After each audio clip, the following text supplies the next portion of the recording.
Hello, everyone. Welcome to Talking Logistics, where we have conversations with thought leaders and newsmakers in the supply chain logistics industry. It's my pleasure to welcome back to the program Chris Jones, who's Executive Vice President Industry at Descartes. And today we're going to talk about labor shortages. What are the challenges for supply chain and logistics? So labor shortages were among the top supply chain challenges that companies faced during the COVID pandemic. And in fact, back in January of 2022, we had Chris on the program to discuss the problem in an episode that we had titled The Labor Shortage Problem, Why It's Bigger Than You Think. So here we are now, 2 years later, and COVID, for the most part, is in the rearview mirror. And, economic conditions are arguably softer today than they were a couple of years ago. So the question is, has the labor shortage problem improved or gotten worse? Well, that is the main question addressed in a new research report published recently by Descartes titled, How Bad is the Supply Chain and Logistics Workforce Challenge? And the findings are based on a survey conducted with 1,000 supply chain logistics leaders, both in Europe and in North America. So it's great to have Chris back on the program here to share some insights and advice from the research. So Chris, welcome back. Well, Adrian, thanks for having me again. Well, let's just get right started. Let's start with the question raised with the report's title. How bad or how big of an issue is the supply chain logistics workforce challenge today? Again, bigger than anybody thinks. I guess I would say we've been hearing this in the market, talking with companies and so forth that still finding issues out there, and so there are ways to address it, obviously, but we wanted to first get a handle on what's the magnitude. And if you look at the study, you're looking at over 70% of the respondents said that they were having issues filling jobs, and 37 of them said it's pretty severe. So this is it's out there. And to your point about the study we did 2 years ago, some of this is structural and unlikely to change. This I would say it really confirmed kind of our initial assumption.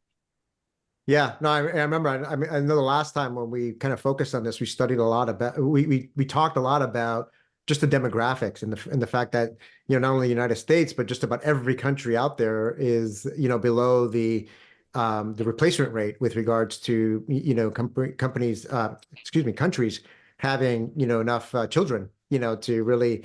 And that's been going on for decades, right? So it's not something that's reversing, so that was certainly one of the things that when we talk about structural is certainly one of those factors that continues to contribute here.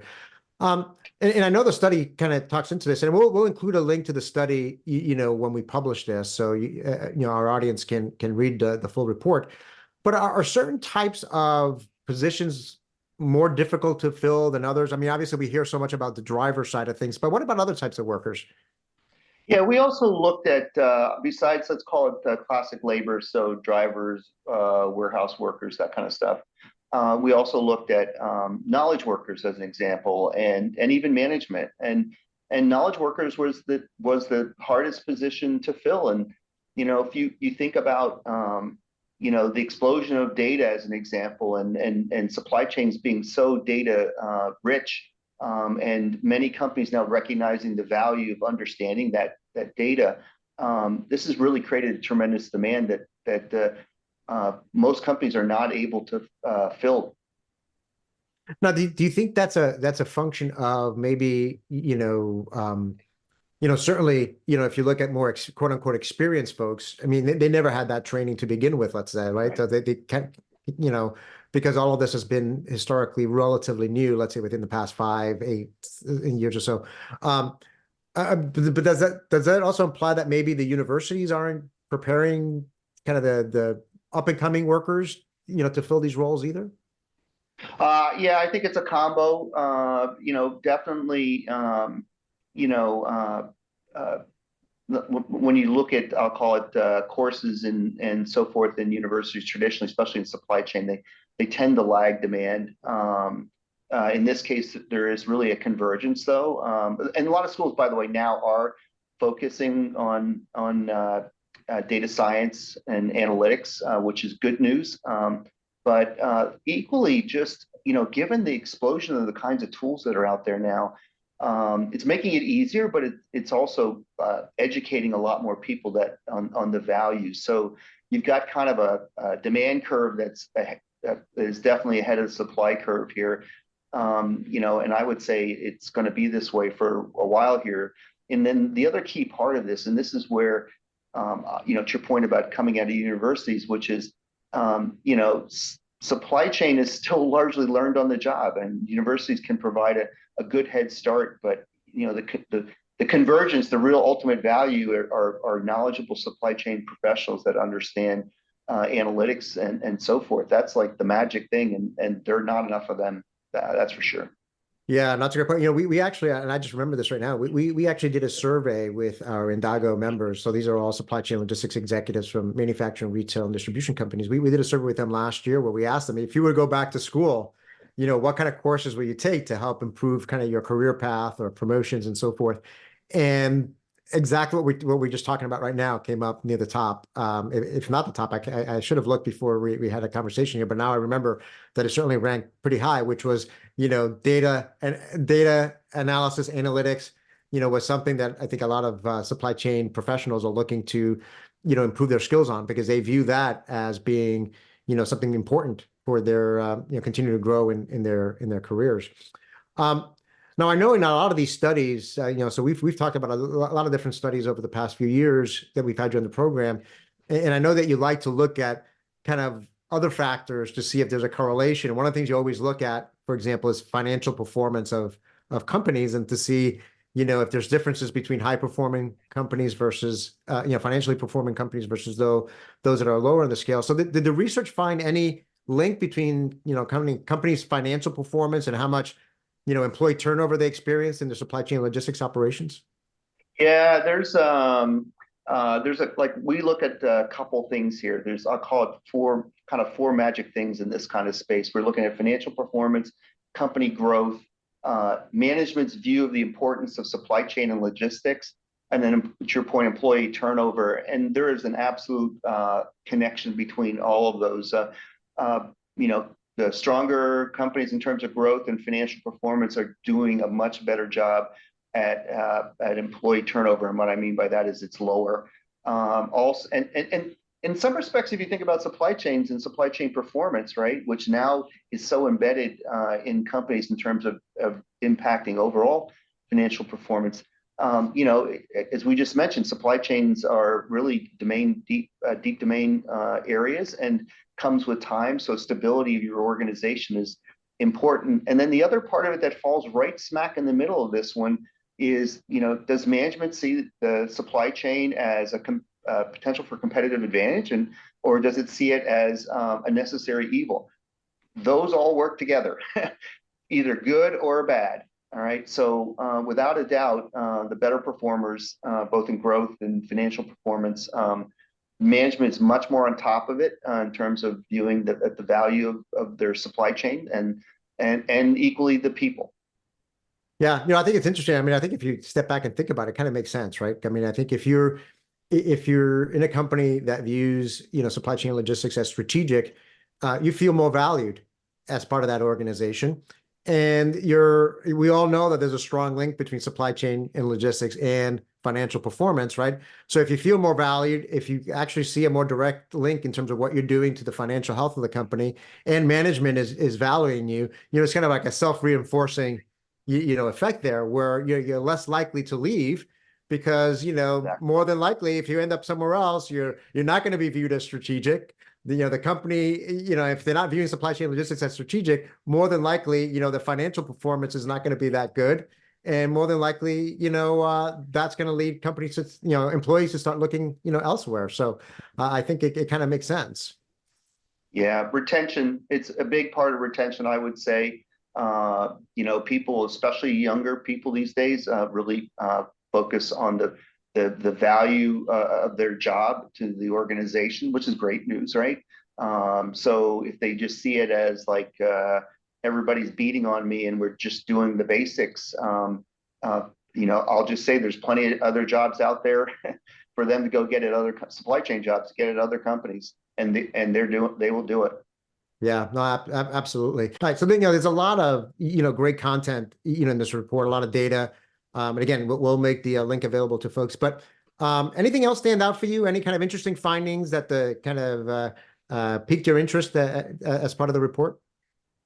Yeah, so one of them is there's going to be wage pressure, all right, without a doubt. That was a pretty common theme across the board. Over the next couple of years, we asked people to look at over a 5-year horizon, like today, next year, 2 years, et cetera, kind of thing. And so that's really there. I think the other thing that's become pretty clear is, and this is like to me the aha for senior leaders in companies, and why it's so important to focus on, I'll call it retention and so forth, is because, if we look at, but I'll just give you an example, if you think about like the home buying industry, right? Realty, they talk about buyers and sellers, and then there's buyers markets and there's sellers markets, right? Well, for the longest time, the supply chain world and just labor markets were treating the pool of potential participants as one infinite, right? To some degree, and then the other piece of it was that it was really, if you will, the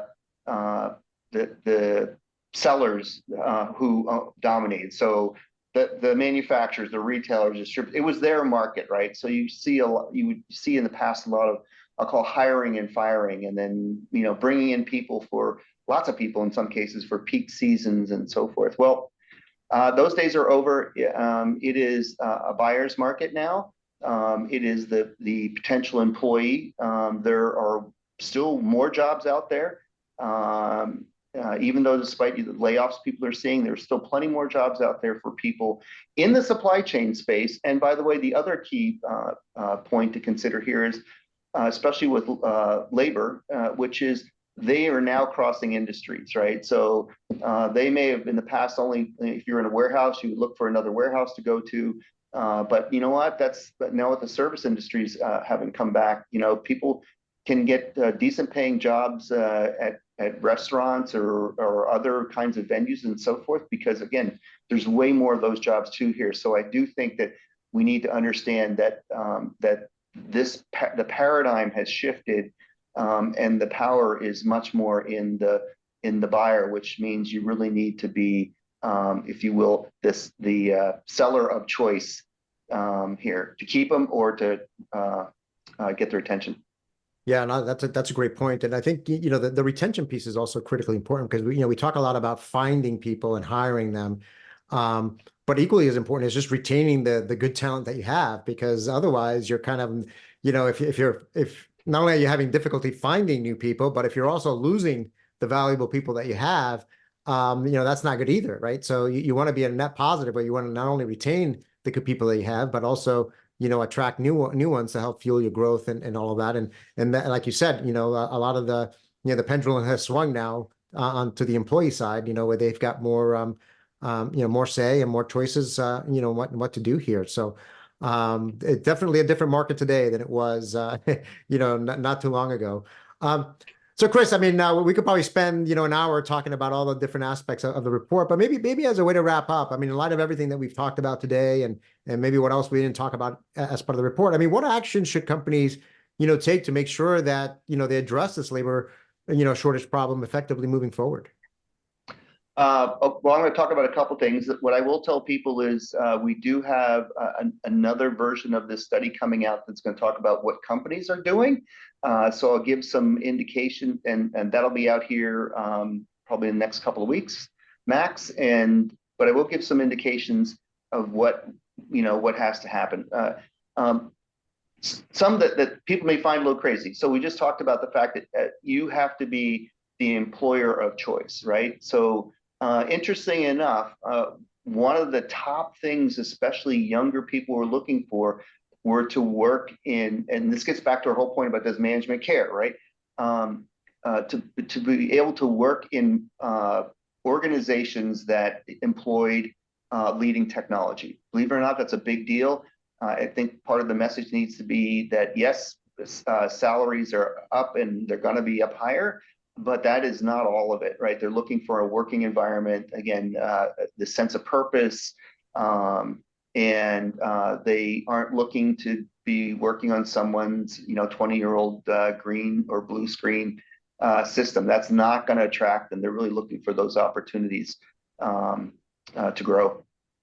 Yeah, that's a great point. I was going to say, yeah, I mean, I think nothing will scare. I know my kids who are, I've got one that's already in the workforce and one that will be in the workforce, after this summer, and I think nothing will scare them more than entering a, work environment where they're, have to, face a green screen or Excel spreadsheets or a lot of paperwork, and meanwhile they're so used to this high tech environment where it's mobile, where they've got very user friendly UIs and so on and so forth. So I think that's a great point. And I like the employer of choice. I mean, we've talked so much, I think that's a good analogy too, because we've historically talked about shipper of choice, right?